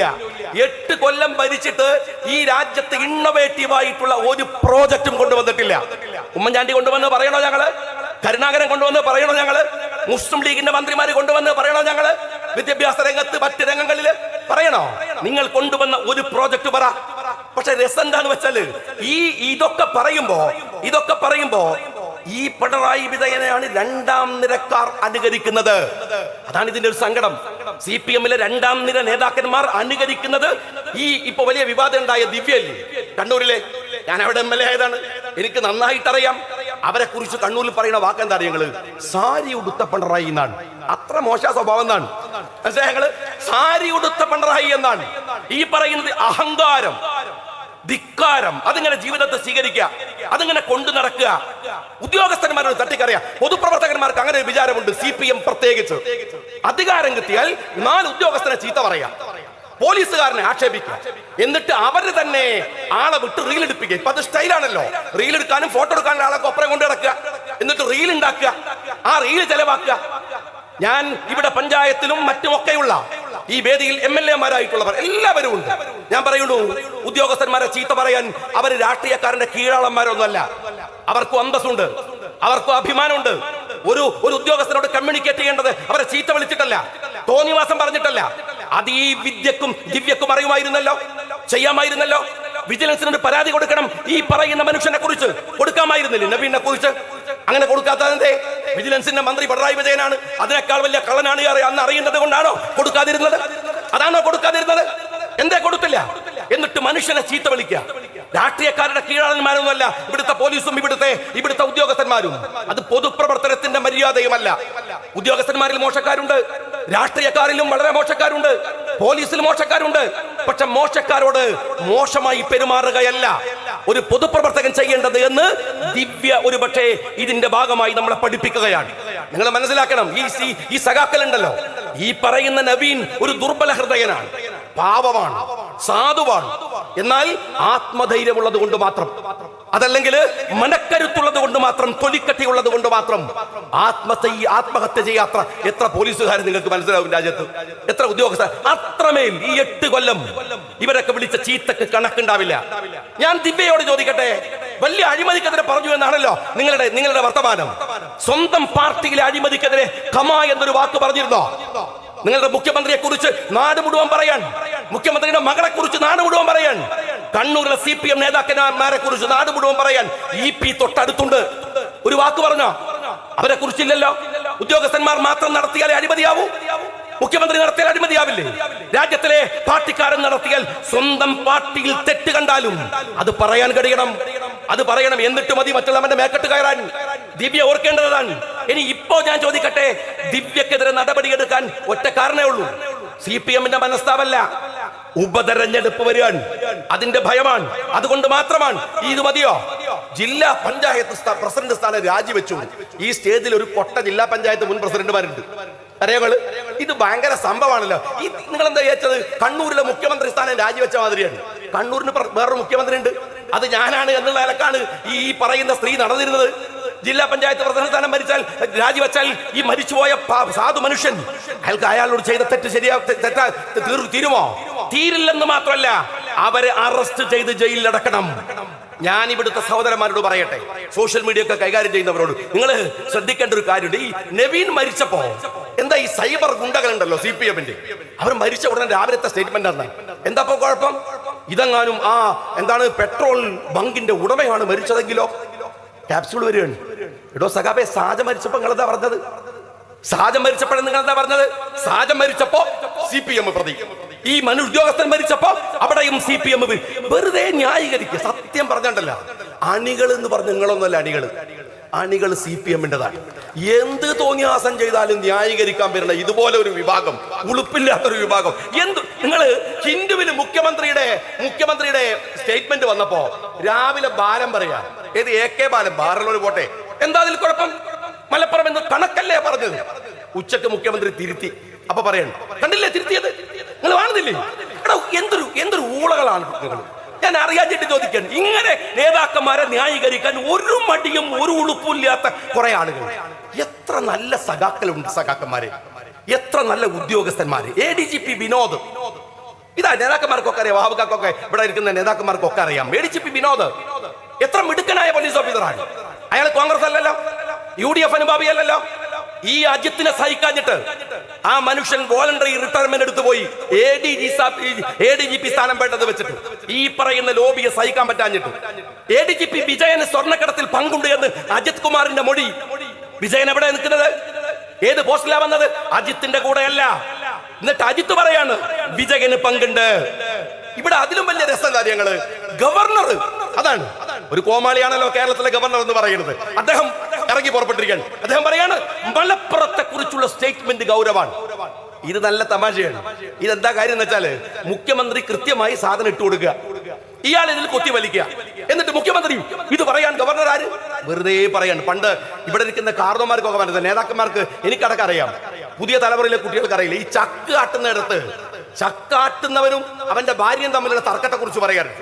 ചക്കിങ്ങനെ ആട്ടിക്കൊണ്ടിരിക്കുമ്പോ അതില് തോർത്തോട്ടത്തെ തുടച്ച് എണ്ണയൊക്കെ ഏകദേശം ആയി എന്ന് പറയുമ്പോ ഭാര്യയും ഭർത്താവും തമ്മിൽ തെറ്റുമ്പോ ഈ തോർത്ത് വെച്ചിട്ട് ഭാര്യന് ഏറാണ്. ആര്? ഭർത്താവ്. ഇവള് പതുക്കെ ഈ തോർത്ത് കൊണ്ടുപോയി അകത്തുകൊണ്ടൊരു എണ്ണയൊക്കെ പിഴിഞ്ഞെടുത്ത് പിന്നെ തിരിച്ചിട്ട് ഒരേറ് ഭർത്താവ്. പുറത്തുനിന്ന് നമ്മൾ കാണുമ്പോൾ വിചാരിക്കും എമ്മാതിരി കച്ചറയാണ്. ഈ ഗവർണറും CM-ഉം തമ്മിലുള്ള തർക്കം കണ്ടല്ലേ നമ്മൾ വിചാരിക്കും അമ്പിച്ച കച്ചറയാണ്. ഇത് നമ്മളെ പിരിയാണ്. രണ്ടാളും കൂടെ കൂടിയിട്ട് നമ്മളെ പിരിഞ്ഞുകൊണ്ടിരിക്കുകയാണ്. ഈ തെരഞ്ഞെടുപ്പിനോടനുബന്ധമായി ദേശീയ രാഷ്ട്രീയത്തിൽ ഒരു താല്പര്യവും കേരളത്തിന്റെ മുഖ്യമന്ത്രിക്കില്ല. കാര്യം എന്താ? ഞങ്ങള് കേരളത്തിൽ തെരഞ്ഞെടുപ്പ് കഴിഞ്ഞപ്പോ, പാർലമെന്റ് തെരഞ്ഞെടുപ്പ് കഴിഞ്ഞപ്പോ നേരെ വിദേശത്ത് പോയ കക്ഷിയാണ്. അങ്ങനെ ഒരാള് എന്തിനാണ് ഈ സമയത്ത് ഹിന്ദു പത്രത്തിൽ ഒരു അഭിമുഖം കൊടുത്തത്? ഒറ്റ ഉത്തരമേ ഉള്ളൂ, ഹരിയാന തെരഞ്ഞെടുപ്പ് നടക്കുകയാണ്. അതിനുവേണ്ടി മാത്രം. ഞാൻ ഒരു കാര്യം പറയട്ടെ, അൻവർ ഇവിടെ പറഞ്ഞ കാര്യങ്ങൾ നേരത്തെ പലരും പറഞ്ഞു. അൻവർ പറയുന്ന കാര്യങ്ങൾ അത് എങ്ങനെ ഞങ്ങൾ പറഞ്ഞ കാര്യങ്ങളെ എൻഡോസ് ചെയ്തതാണ്. അതിന് കുഴപ്പമില്ല. എന്നാൽ പോലും ഞങ്ങൾ അദ്ദേഹത്തെ ബഹുമാനിക്കുന്നു. കാരണം കാര്യങ്ങളെ വൈകിയാണെങ്കിലും വസ്തുതാപരമായി പറയുന്നു എന്നതിനെ ബഹുമാനിക്കുന്നു. പക്ഷെ വേറെ രസമുണ്ട്, അൻവർ ഇങ്ങനെ ഉഷാറായി വന്നപ്പോ മീഡിയകൾ മുഴുവൻ അൻവറിന്റെ വാർത്ത, മീഡിയകളിൽ ഇങ്ങനെ അൻവർ നിറഞ്ഞു നിൽക്കുകയാണ്. അപ്പം മലപ്പുറത്തെ മറ്റേ കക്ഷിക്ക് ചൊറിഞ്ഞു. അപ്പൊ മൂപ്പർക്കാണ് ഈ അറ്റൻഷൻ സീക്കിംഗ് എന്ന് പറയുന്ന ഒരു രോഗമുണ്ട്. ഞാൻ ഏഷ്യാനെറ്റിൽ എന്റെ സുഹൃത്തുക്കളോട് പറഞ്ഞു, നിങ്ങൾ എന്തെങ്കിലും കാട്ടിപ്പോയിട്ട് ഒരു ബൈറ്റ് എങ്ങാനും എടുക്കുക, അല്ലെങ്കിൽ മുണ്ടും തലയെ കെട്ടി അയാൾ റോട്ടിൽ കൂടെ നടക്കും ആൾക്കാരെ ശ്രദ്ധ കിട്ടാൻ വേണ്ടിയിട്ട്. ആ ജാതി ഒരു ചങ്ങായിയാണ്. അപ്പൊ അൻവറിനെ CPM ഒഴിവാക്കുന്നു എന്ന് കണ്ടപ്പോ അൻവറിനുള്ള ഒരു വിഹിതം ഉണ്ടല്ലോ, ആ വിഹിതം കൂടെ അടിച്ചു മാറ്റാൻ ഈ കൂതറ രാഷ്ട്രീയക്കാരൻ ഇറങ്ങി പുറപ്പെട്ടു. എന്നിട്ട് പറയാൻ ഞാൻ പറഞ്ഞാളൂ, ഞാനൊരു പ്രത്യേക വെബ്സൈറ്റ് തുടങ്ങുകയാണ്. എന്തിനാ അഴിമതി തുറന്നു കാണിക്കാൻ? എന്തിനാണോ വെബ്സൈറ്റ്? മുഖ്യമന്ത്രിയോട് ചോദിച്ച ആ പോരത്തെ കാര്യം മാത്രം പറഞ്ഞാൽ പോരെ. എന്നിട്ട് വെബ്സൈറ്റ് തുടങ്ങുക. എന്റെ ഉടമകൾ ആരുമല്ല, പമ്പിച്ച വർത്താനം. ഞാൻ രാഷ്ട്രീയത്തിലേക്കില്ല, രാഷ്ട്രീയത്തിൽ മത്സരിക്കാനില്ല. അറിയാം നീ എക്സ്പോസ്ഡ് ആണ്, പഴയ കള്ളത്തരങ്ങൾ കൊണ്ട് നീ ജയിച്ചു വരാൻ കഴിയും. ഞാൻ വെല്ലുവിളിക്കുകയാണ്. ധൈര്യമുണ്ടെങ്കിൽ മലപ്പുറത്തെ ഏതെങ്കിലും ഒരു മണ്ഡലത്തിൽ വന്ന് മത്സരിക്കുക. ധൈര്യമുണ്ടെങ്കിൽ അത് വെല്ലുവിളിയാണ്. മത്സരിച്ചിട്ട് എന്നോട് പാർട്ടി പറഞ്ഞിട്ട് പോയിട്ട് നേരെ നിൽക്കാൻ പറഞ്ഞാൽ നേരെ വന്ന് നിന്ന് തരും. ധൈര്യം ഉണ്ടോ മത്സരിക്കാൻ? എന്നിട്ട് CPM എന്ന് പറയുന്ന ഒരു കക്ഷിയെ പേടിപ്പിച്ചിട്ട് രാജ്യസഭാ സീറ്റും ഒപ്പിച്ചെടുത്തിട്ട് പിറ്റേ ദിവസം പത്രക്കാരോട് പറയാൻ കൂളായിട്ട്. ഒരു മനുഷ്യന്റെ നിലവാര തകർച്ചകൾ ആലോചിച്ച് നോക്കണം. പത്രക്കാരെ ചോദിച്ചു നിങ്ങൾ എന്തോ പറയുന്നു പറഞ്ഞല്ലോ, അത് ഞാനൊരു ട്രിക്ക് എടുത്തതാണ്. ട്രിക്കേ വെറും ട്രിക്കാണ്. ഈ ചങ്ങായിന്റെ ജീവിതം മുഴുവൻ ട്രിക്ക് കൊണ്ട് ജീവിക്കണം. അപ്പൊ പിന്നെ ട്രിക്കല്ലേ എടുക്കാൻ പറ്റൂ? എനിക്ക് CPM-കാരോടാണ് വലിയ നിസ്സഹായത തോന്നുന്നത്. നിങ്ങളുടെ നിസ്സഹായതയിലാണ് എനിക്ക് സങ്കടം തോന്നുന്നത്. നിങ്ങൾ മനസ്സിലാക്കണം. നിങ്ങളെ ഇവൻ ചൊറിയാണ്. എന്താ പറയുക? നിങ്ങൾ EMS സ്വർഗത്തിൽ പോകും. ആയിക്കോട്ടെ, പോയിക്കോട്ടെ, എന്താ കുഴപ്പം? AKG സ്വർഗത്ത് പോകും, നല്ല കാര്യം. ഗാന്ധിജി സ്വർഗത്ത് പോകും, ഞങ്ങൾക്ക് പെരുത്ത് സന്തോഷം. പക്ഷെ ഞങ്ങൾ പോകുന്നുള്ള കാര്യത്തിൽ ഞങ്ങൾക്ക് ഉറപ്പില്ലാത്തോണ്ടാ പറയാത്തത്. ഉറപ്പില്ലല്ലോ. മനുഷ്യൻ സ്വർഗം തേടിയുള്ള യാത്രയിൽ നമ്മളെ തന്നെ കറക്റ്റ് ചെയ്യുന്നുണ്ട്. അതാ ഇസ്ലാമിന്റെ ഒരു സ്വർഗത്തിലേക്കുള്ള യാത്രയിലെ മനുഷ്യന്റെ പ്രത്യേകത. അവസാന ഘട്ടത്തിൽ പോലും നമുക്കൊരു ഷഫാഅത്ത് കിട്ടാൻ, നമ്മളിൽ നിന്നൊരു നന്മയുണ്ടാവാൻ നമ്മൾ പ്രാർത്ഥിച്ചുകൊണ്ടേയിരിക്കുകയാണ്. ജീവിതത്തിൽ തെറ്റുകൾ ചെയ്യുമ്പോൾ നമ്മൾ ഓർക്കുന്നത് അള്ളാഹുവിനെയാണ്. സ്വർഗം എനിക്ക് പോയി പോകുമോ എന്ന ഭയമാണ്, അത് കിട്ടാതെ വരുമോ എന്ന ആശങ്കയാണ്. നമ്മൾക്ക് ഉറപ്പില്ലാത്തത് കൊണ്ട്, എന്റെ സ്വർഗത്തെ കുറിച്ച് എനിക്ക് ഉറപ്പില്ലാത്തത് കൊണ്ട് ഞാൻ ഗാന്ധിജിക്ക് സ്വർഗം എങ്ങനെ വാഗ്ദാനം ചെയ്യും? ഞാൻ എങ്ങനെ EMS ചെയ്യും? ഞാൻ ആർക്ക് ചെയ്യും? ആർക്ക് ചെയ്യാൻ കഴിയും? എനിക്ക് തന്നെ ഉറപ്പില്ലാത്ത കാര്യം ഞാൻ ചോദിക്കുന്നത്, നിങ്ങളെ എന്തൊരു വിഡ്ഢികളാക്കലാണ് ഇവർ. CPM നിങ്ങൾക്ക് മാഷറിനെ കുറിച്ചുള്ള ധാരണ എന്താണ്? നിങ്ങൾക്ക് സ്വർഗത്തെ കുറിച്ചുള്ള ധാരണ എന്താണ്? ചാത്തപ്പൻ എന്ത് മാഷറ, നിങ്ങൾക്ക് എന്ത് സ്വർഗം, നിങ്ങൾക്ക് എന്ത് സ്വർഗം? നാട്ടുപുറത്ത് പറയാറില്ലേ, അങ്ങനെ ഒരു വാക്ക് പറയാറുണ്ട്. ഞാൻ ചോദിക്കുന്നത്, നിങ്ങൾ എന്തിനങ്ങനെ വിഡ്ഢിയാവണത്? ഇവന് ഒരു അഹങ്കാരത്തിന്റെ മൂർത്തഭാവം. ഒരിക്കല അബ്ദുറബ് സാഹിബ് ഒക്കെ എന്നോട് ചോദിക്കാണ്, നിങ്ങൾ റെഗുലർ കോളേജിൽ പഠിച്ചിട്ടുണ്ടോ? റെഗുലർ കോളേജിൽ പഠിച്ചിട്ടുണ്ടോ? ബഷീറിനോട് എന്താണ്, നിങ്ങൾ പുസ്തകം വായിച്ചിട്ടുണ്ടോ? എടോ ഞാൻ ചോദിക്കട്ടെ, കോളേജിൽ പഠിച്ച പുസ്തകം വായിച്ചു, ഇയാളുടെ നിലവാരം എന്താണ്?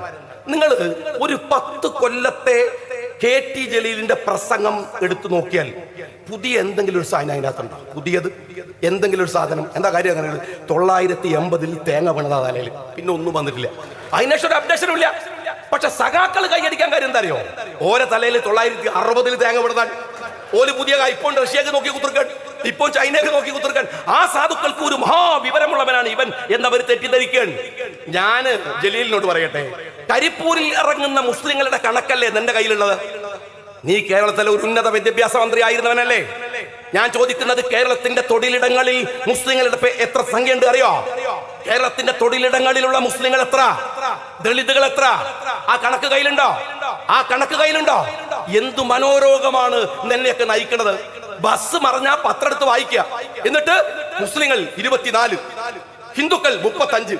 അൽഹംദുലില്ലാ 24 മുസ്ലിങ്ങളിൽ എന്ന് പറയുന്ന മാനസിക രോഗി, അല്ലെങ്കിൽ ഇവർ ഇത്ര പോയല്ലോ എന്ന് കരുതുന്ന നരമ്പ് രോഗി. ഈ പുടുത്ത മനസ്സിനെ നരമ്പ് രോഗമെന്നല്ലാതെ എന്താ വിളിച്ചു പറയേണ്ടത്? കുറ്റം ഇവിടെ ഒരു ക്രിമിനൽ നിയമത്തിനകത്ത് മുസ്ലിം എവിടെയോ, ഹിന്ദു എവിടെ? നീ പോക്ക് പോയാൽ കോഴിക്കോട് മെഡിക്കൽ കോളേജിൽ പോയിരിക്കും, അല്ലെങ്കിൽ മഞ്ചേരി മെഡിക്കൽ കോളേജിൽ, എന്നിട്ട് പറയും, പനി നോക്കിയിട്ട് പറയും അത് മുസ്ലിം പനിയാണ്, ഇത് ഹിന്ദു ക്യാൻസർ ആണ്, അത് ക്രിസ്ത്യൻ തലവേദനയാണ്. ഈ ജാതി നരമ്പ് രോഗികളെ കൈകാര്യം ചെയ്യേണ്ടത് ഈ രാജ്യമാണ്, ഈ നാടാണ്. ഞാൻ നിങ്ങളോട് പറയട്ടെ, പിന്നെ ഇവരുടെ ഒരു സ്ഥിരം വർത്താനാണ്, കുറെ ആയിട്ട് കേൾക്കുന്ന ഒരു കാര്യമാണ്. എന്ത്? തലശ്ശേരിയിൽ വർഗീയ കലാപം ഇല്ലാണ്ടാക്കി ഇവരുടെ കുഞ്ഞിരാമനാണ്. കള്ളുഷാപ്പ് കടന്ന് മരിച്ചുപോയ, കുത്തേറ്റ് മരിച്ച കുഞ്ഞിരാമന്റെ കണക്കായി പറയണത്. തെളിവ് പറഞ്ഞാലും അതെന്നെ പറഞ്ഞുകൊണ്ടിരിക്കും. രണ്ടാമത്തെ കാര്യങ്ങള്, മലപ്പുറം ജില്ല ഉണ്ടാക്കിയത് നിങ്ങളാണ്. ശരി, നിങ്ങൾ ഉണ്ടാക്കിയതാണ്. ഞങ്ങൾ നിങ്ങൾക്ക് കപ്പം തരണോ? മലപ്പുറം ഉണ്ടാക്കിയത് നിങ്ങൾക്ക് ഗുണ്ടാ പിരിവാണോ? നിങ്ങൾ ഈന്റെ കണക്കും വരും എന്നാ പോയി കോട്ടയത്ത് ചോദിക്കണോ? അവിടെ ക്രിസ്ത്യാനികളാണ് ആ ജില്ലയിൽ കൂടുതൽ. എന്താ അതുണ്ടാക്കിയ കണക്ക് പറയാത്തത്? മലപ്പുറത്തിന്റെ കണക്ക് മലപ്പുറം നിങ്ങൾ ഉണ്ടാക്കിയതാണ് എന്നിങ്ങനെ പറയണത്. നിങ്ങൾക്ക് ഞങ്ങൾ കപ്പൽ തരണോ? നിങ്ങളെ തറവാട്ട് സ്വത്തയിലെ വിഹിതത്താണോ ഈ ഒരു ജില്ല ഉണ്ടാക്കിയത്? എന്ത് വർത്തമാനമാണ് ഈ പറഞ്ഞുകൊണ്ടിരിക്കുന്നത്? നിങ്ങളോട് ഞാൻ സ്നേഹത്തോടെ ചോദിക്കട്ടെ, ഒരു കാര്യം ഉണ്ടല്ലോ, CH എന്ന് പറയുന്ന ഒരു മഹാമനുഷ്യൻ, ആ മനുഷ്യന്റെ ബുദ്ധിവൈഭവത്തെ കുറിച്ച് ആലോചിച്ചാലും പറഞ്ഞാലും മതിയാവൂല. എന്താ കാര്യം എന്നറിയോ? മലപ്പുറത്തിന്റെ ഹൃദയഭൂമിയിൽ അയാൾ ഒരു യൂണിവേഴ്സിറ്റി ഉണ്ടാക്കി, എന്നിട്ട് പേര് കാലിക്കറ്റ് യൂണിവേഴ്സിറ്റി എന്നിട്ടു. എന്താ കാര്യം അറിയോ? ഇവനെ പോലത്തെ ഊളകൾ വരാൻ സാധ്യതയുണ്ട്. അവിടെ പഠിച്ചു വരുന്ന കുട്ടികൾ അത് ബാധിക്കുന്നു വിചാരിച്ചിട്ടാണ്. അവിടെ പഠിച്ചു അത്രമേൽ വർഗീയമാണ് ഇവരൊക്കെ എന്നതുകൊണ്ടാണ്, അത്രമേൽ വർഗീയപരമാകും എന്ന് വിചാരിച്ചത് കൊണ്ടാണ്. ഒരു കാര്യം നിങ്ങൾ മനസ്സിലാക്കിക്കോ, ഇന്ന് ലോകത്ത് ഇസ്രയേൽ ഗാസ എന്ന് പറയുന്ന പ്രദേശത്തെ ഐസൊലേറ്റ് ചെയ്യുന്നത് നമ്മൾ കാണുന്നുണ്ട്. കേന്ദ്രീകരിപ്പിച്ച് നിർത്തുകയാണ്, മാറ്റി നിർത്തുകയാണ്, എന്നിട്ട് ഭീകരമായി ആക്രമിക്കുകയാണ്. ആ ഇസ്രയേലിന്റെ അജണ്ടയോടുകൂടിയാണ് നിങ്ങൾ മലപ്പുറത്തെ കാണുന്നതെങ്കിൽ മലപ്പുറത്തെ അങ്ങ് മൂക്കിൽ വലിച്ചു കളയാമെന്ന തെറ്റിദ്ധാരണയൊന്നും നിങ്ങൾക്ക് ഉണ്ടാവരുത്. കാര്യം എന്താണെന്നറിയോ? നിങ്ങള് ബ്രിട്ടീഷുകാർ തകർത്തെറിഞ്ഞ ഈ നാടിനെ ഇതുപോലെ ഇങ്ങനെ എത്തിക്കാൻ ഈ പച്ചക്കൊടിക്ക് കഴിഞ്ഞിട്ടുണ്ടെങ്കിൽ ഓർത്തു വെച്ചോ നിങ്ങൾ, ഇതെവിടെ കൊണ്ടുപോ. 921 വിപ്ലവം മുതൽ RSSകാരന്റെ അജണ്ടയാണ് ഈ ജില്ലയിൽ മാപ്പിള ഹിന്ദുക്കൾക്ക് കുഴപ്പമാണ്, പ്രശ്നമാണ് എന്നൊക്കെ പറയൽ. അതിനെ ഒരു തലമുറ അതിജീവിച്ചതാണ്. പാണക്കാട്ടെ തങ്ങന്മാർക്ക് എന്താ പണി എന്ന് ചോദിക്കണില്ലേ? അവരെന്താ ചെയ്യുന്നത് എന്ന് ചോദിക്കുന്നില്ലേ? അവർ ഈ നാട്ടിന്റെ സൗഹൃദത്തിന്റെ കാവൽക്കാരാണ്, അവർ കാവലിരിക്കുകയാണ്, അവർ ഈ രാജ്യത്തിലെ കാത്തിരിപ്പുകാരാണ്. കാര്യമെന്ത്? അവർക്ക് ഈ സൗഹൃദത്തിൽ വലിയ പങ്കാളിത്തമുണ്ട്. ഈ മലപ്പുറത്ത് ജനസംഖ്യ വർദ്ധിച്ചത് എന്താണെന്ന് അറിയുമോ? ഇവിടുത്തെ സ്ത്രീകൾ പെറ്റിട്ട് മാത്രമല്ല, മലപ്പുറത്തേക്ക് വന്നവൻ ഇവിടെ വന്നിറങ്ങും. വേറെ ജില്ലയിൽ നിന്ന് വരികയാണ്, സ്ഥലമാറ്റം കിട്ടിയിട്ട്. ചങ്കുവെട്ടിയാണ് ഇറങ്ങുമ്പോ തന്നെ പേര് ചങ്കുവെട്ടി എന്നാണ്. എന്നിട്ട് പേര് കാണുമ്പോൾ തന്നെ ഒരു ബേജാറായി. അപ്പം വീട്ടിൽ നിന്ന് അമ്മ വിളിക്കാണ്, മോനെ എവിടെ എത്തി? ഞാൻ ഏകദേശം ഇവിടെ എത്തി. പിന്നെ വിളിക്കുക, ഒച്ചട്ട് വർത്താനം പറയാൻ പേടിയാണ്. ആ സാധുവിന് അവസാനം റിട്ടയർമെന്റ് കിട്ടിയാൽ പോലും മലപ്പുറത്തൊന്നും പോണില്ല. ആ പറഞ്ഞ അമ്മയെ കൂട്ടിവിടെ വരികയാണ്. മലപ്പുറത്ത് ജനസംഖ്യ വർദ്ധിച്ചത് ഈ നാട്ടിൽ വന്നവൻ പോകാതെ ഈ മണ്ണിൽ താമസിച്ചതിന്റെ പേരിലാണ്. ആ കാര്യത്തില് ഞാൻ ഒരൊറ്റ കാര്യം ചോദിക്കട്ടെ. ഈ മലപ്പുറത്തിന്റെ വളർച്ചയിൽ ഈ പറയുന്ന ഊളക്ക് കേരളത്തിലെ ഉന്നത വിദ്യാഭ്യാസ മന്ത്രിയായിരുന്നിട്ടും ഒരു ഉറുപ്പികയുടെ ആനുകൂല്യം അല്ലെങ്കിൽ നന്മ ചെയ്തിട്ടുണ്ടോ? ഇല്ല. എന്നാൽ മലപ്പുറം ജില്ലാ പഞ്ചായത്ത് ഉണ്ടാക്കിയ വൃക്കരോഗികൾക്കുള്ള കാരുണ്യത്തിന്റെ നിറവിനെ തകർത്തു കളഞ്ഞതിവനാണ്. അറിയോ നിങ്ങള്? തകർത്തു കളഞ്ഞതിവനാണ്. അത് അവിടെ മാത്രല്ല, ഇവിടെ നിങ്ങൾ ആലോചിച്ച് നോക്ക്. ജമാഅത്തെ ഇസ്ലാമിയുമായിട്ട് അതിശക്തമായ വിയോജിപ്പുകൾ ലീഗിനുണ്ട്. രണ്ട് സംഘടനയാണ്. ഞാൻ അതിനെ വിമർശിച്ചുകൊണ്ട് ഒരുപാട് പ്രസംഗിച്ചിട്ടുണ്ട്. ഞാൻ പ്രസംഗിക്കുന്നത് ജമാഅത്തിന്റെ ആനുകൂല്യങ്ങളൊക്കെ പറ്റിയതിനു ശേഷമല്ല, അവരുടെ കോളേജിൽ പഠിക്കുമ്പോൾ അവർക്കെതിരെ അതവർക്കറിയാം. എത്രയോ എഴുതിയിട്ടുണ്ട്, എത്രയോ വിയോജിപ്പുകൾ ഇപ്പോഴും നിൽക്കുന്നുണ്ട്. പക്ഷേ അവരുമായി സൗഹൃദങ്ങളുണ്ട്, രാഷ്ട്രീയമായ സൗഹൃദങ്ങളുണ്ട്. അവരുടെ കൂടെ അവരുമായി സംവാദങ്ങളുണ്ട് എന്ന് വെച്ച് അവരുടെ എതിർപ്പ് അവസാനിച്ചോ? അവരുമായി ഏതെങ്കിലും തരത്തിലുള്ള രാഷ്ട്രീയ ബന്ധങ്ങൾ ഉണ്ടാക്കിയോ? കൊടുക്കൽ വാങ്ങലുകൾ ഉണ്ടാക്കിയോ? രാഷ്ട്രീയ സൗഹൃദങ്ങൾ. പക്ഷെ ഞാൻ ചോദിക്കട്ടെ, വിയോജിപ്പുകൾ അതിന്റെ മൂർധന്യത്തിൽ നിൽക്കുമ്പോഴും ഞങ്ങൾ അവരെ എതിർക്കേണ്ട രീതിയെ കുറിച്ചുള്ള കാഴ്ചപ്പാടുണ്ട്. അത് ഡിബേറ്റാണ്, അത് തർക്കമാണ്. അല്ലാതെ മീഡിയ ബണ്ട് നിരോധിക്കണമെന്ന് കേന്ദ്ര BJP-കാരന് കത്തെഴുതുന്ന വിഷത്തിന്റെ പണി KT ജലീൽ അല്ലാതെ ഇവിടുത്തെ ഒരു മനുഷ്യൻ ചെയ്യില്ല. നിങ്ങൾ ഓർത്തു നോക്കണം, ജമാഅത്തെ ഇസ്ലാമിയുടെ ആനുകൂല്യങ്ങളിൽ വളർന്നു വന്ന് ആ ആനുകൂല്യം പറ്റിയവനല്ല ഞങ്ങളൊന്നും, അത് വാങ്ങിയവരല്ല ഞങ്ങളൊന്നും. അതിൽ വളർന്നു എന്നിട്ട് ആ മീഡിയ വൺ അവർക്കെതിരെ വസ്തുതാപരമായി എന്തോ എഴുതിയപ്പോ അത് നിരോധിക്കണമെന്ന് പറഞ്ഞ് കേന്ദ്രത്തിന് കത്തെഴുതുക. എന്തൊരു അശ്ലീലമാണിത്! എന്തുമാത്രം മോശപ്പെട്ട കൂതറ ഏർപ്പാടാണെന്ന് ഇയാളൊന്ന് മനസ്സിലാക്കുന്നത് നല്ലതാണ്. ഇതാ പലരും പറഞ്ഞു, ഇതാ ഇവിടെ ഒരു ചർച്ചുണ്ട്. ഞാൻ പറയാണ്, ഈ ചർച്ച് വന്നതിന്റെ ചരിത്രം പറഞ്ഞു. ആ ചർച്ച് ഡോക്ടർ അബൂബക്കർ ഇവിടെ ചെയർമാൻ ആയിരിക്കുമ്പോഴാണ് അവിടെ ഒരു മുനിസിപ്പൽ പ്രൊജക്ട് കൊണ്ടുവരാൻ ശ്രമിച്ചതാണ്. അവർ പ്രക്ഷോഭത്തിന് ഇരിക്കുമെന്ന് പറഞ്ഞു. ഞങ്ങൾക്ക് പള്ളി ഉണ്ടാക്കണം. നേരെ പോയത് പൂക്കോയ തങ്ങളുടെ അടുത്താണ്. പൂക്കോയ തങ്ങൾ പറഞ്ഞു, അന്ന് അബൂബക്കറിനെ വിളിച്ചിട്ട് അബൂബക്കർ സാഹിബിനെ വിളിച്ച്, അല്ല, അവിടെ പള്ളി വരണം. ഇതൊരു ആനുകൂല്യമല്ല, ഒരു സൂക്ഷ്മതയാണ്. പണക്കാട്ടെ കുടുംബം കാണിക്കുന്ന സൂക്ഷ്മതയാണ്. ലീഗ് രാഷ്ട്രീയം മലപ്പുറത്ത് കാണിക്കുന്ന സൂക്ഷ്മതയാണ്.